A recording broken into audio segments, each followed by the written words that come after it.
This is an analysis of the Byblos Necropolis graffito, otherwise known as KAI-2. The first line of this inscription begins Le Da'at.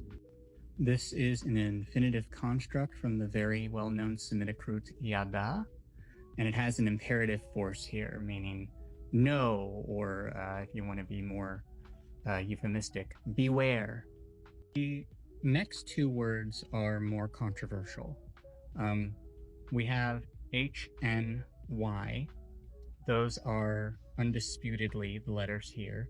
But then what follows has been taken as either a pay or a bait, and then the next letter has been taken as a dalet or an ayin.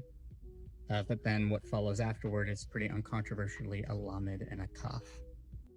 The reading that I like the best, but also has a fairly significant problem, is a reading provided by Kramokov, which takes this phrase as Cheni Baalka.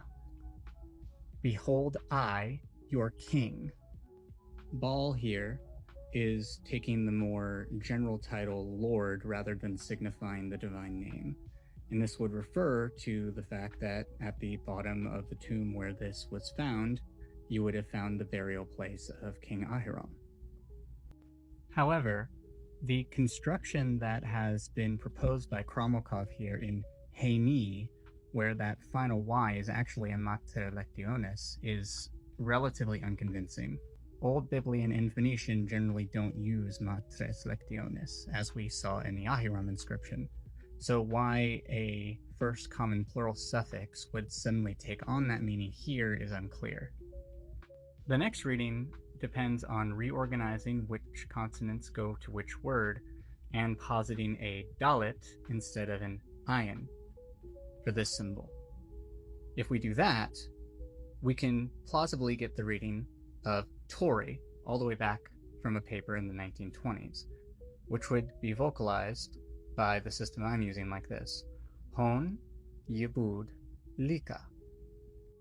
Lika here would be a preposition plus a second masculine singular pronoun, and the whole phrase would translate, your strength will fail or be separated to you. The reading of the last line, and consequently the last two words, are relatively uncontroversial.